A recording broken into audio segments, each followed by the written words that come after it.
have a real life design problem for you, and I'm gonna show you through one of my first UX design projects. Although I can't show you the full project, I'll still be able to show you slivers of my designs and how it evolved over time. Now, this is perfect for you if you're curious about a real life UX design problem and how we tackle them. Before we get started, let me give you an overview of the project itself. So at the time, I was a UX designer at an agency, and our team was hired to design a furniture e-commerce website. The brand that hired us sold furniture items like chairs, coffee tables, sofas, etc. And our goal was to ensure that users were easily able to find and purchase the items that they were looking for. Now, the problem that I came up against as a UX designer was that our team, along with the clients, were a little unsure on how the users were going to categorize and organize all the various furniture items. We knew we needed a navigation for the e-commerce site because it's essentially like a vehicle for the users to find the information that they're looking for, but we just weren't sure on how to group all the various items. And it's so important that we knew this because not only does it affect how users are able to get to those items, but it affects the visual design as well. Like, how many items are we actually going to be able to put in this drop-down menu? Was it going to be a 1-column layout or a 4-column layout?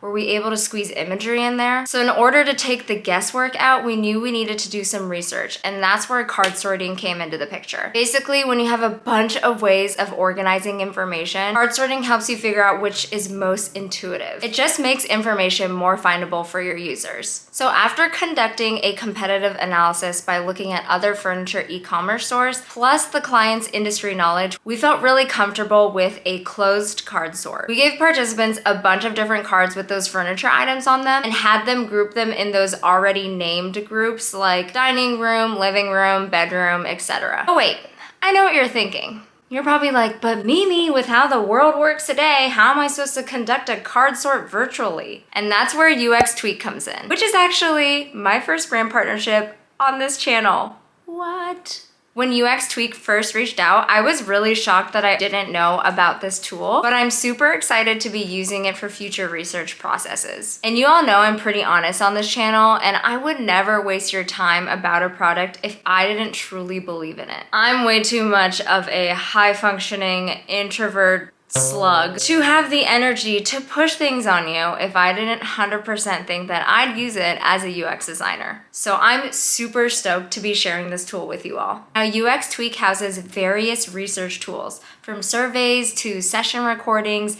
and prototype testing integration with both InVision and Figma. And you know what the best part is?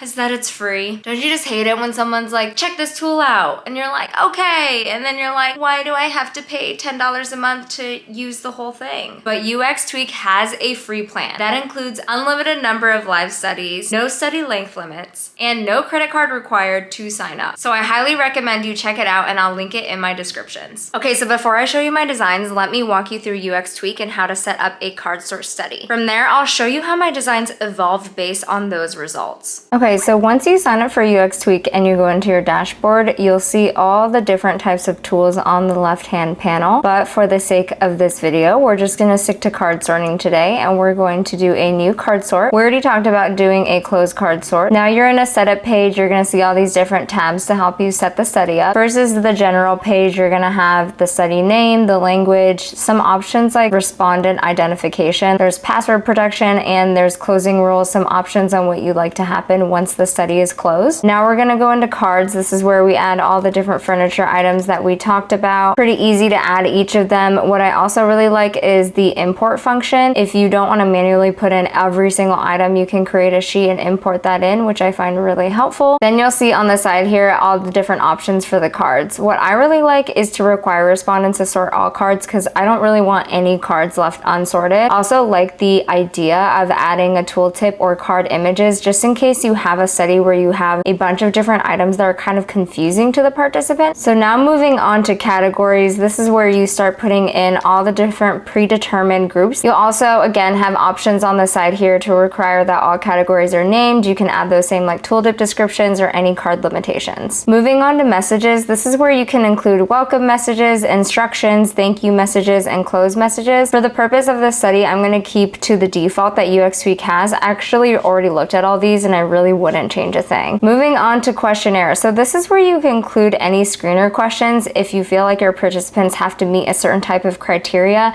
in order to do the study. You can also include pre-study questions or post-study questions. For the purpose of this example, I'm going to keep all of these unchecked since I don't have any criteria that I'm adhering to. Moving on to branding, I like that you're able to change the color. So if your company has a certain brand color, you can change that throughout, and you can also put in your company's logo. I'm just gonna stick to what it defaults to. Now we're in the recruit section. This gives you all different types of options on how to recruit participants. The one that I use the most really is just sharing the study address, just copying this link and sending it out to family and friends, or in Slack channels that I'm in, or even on social media channels. They also do provide a way to directly share within social media. I mentioned this in a previous video, but Reddit is super underestimated. I use it all the time to get participants, and I'm always on the subreddit sample size. I'll put it in my descriptions. They also have a way to order respondents from user panel, but just note that this is going to cost you since UXtweak is recruiting these participants. There's also an option to set up a recruiting widget. This looks like kind of like a pop-up on your website, and it essentially recruits any visitors coming to your site. All right, so we're about to launch it, but what I always do before launching any kind of study is to preview it. It's so important that your research tool has this, because this way you can be rest assured that everything that you set up is on there. And I also really like to see it from the participant's view as well. So we are ready to launch the study. All right, so now that that's done, let's check out the results for this study. Right off the bat, you're able to see how many respondents took the study and how many were completed. You can see time that it was taken, top locations, and then if you want to drill down even more, you'll go into respondents. And this gives you more of a snapshot view of each of the participants that took your study. Moving on to analysis. Now this is where all the juicy stuff is. So this is where you're able to see your results. And UXtweak has them in different views. You can see them by cards, the categories, matrix, comments.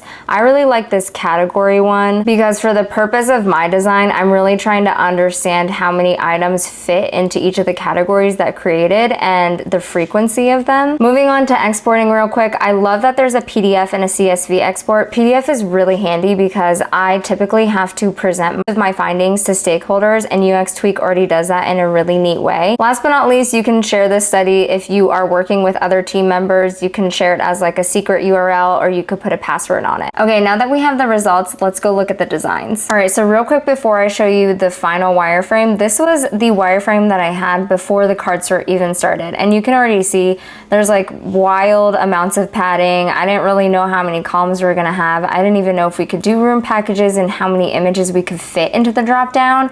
So this is just very quick and dirty. But now that we have the results, you can see that this is a well-formed wireframe where you can see all the different items fitting into each of the categories. I can now figure out the layout and the spacing and the formatting of everything now that I have a much more clear idea of where everything fits. And here is the final design. As you hover over furniture, you're able to see all the different items under the different categories that we determined. And then I also was able to do room packages. So this is the final evolution of those designs. So yeah, setting up a UXtweak study is super quick and easy. Let me know down in the comments if you could see yourself using this. Okay, are you curious to see what my life is like as a UX designer? Then you're gonna wanna watch this video next. Good job.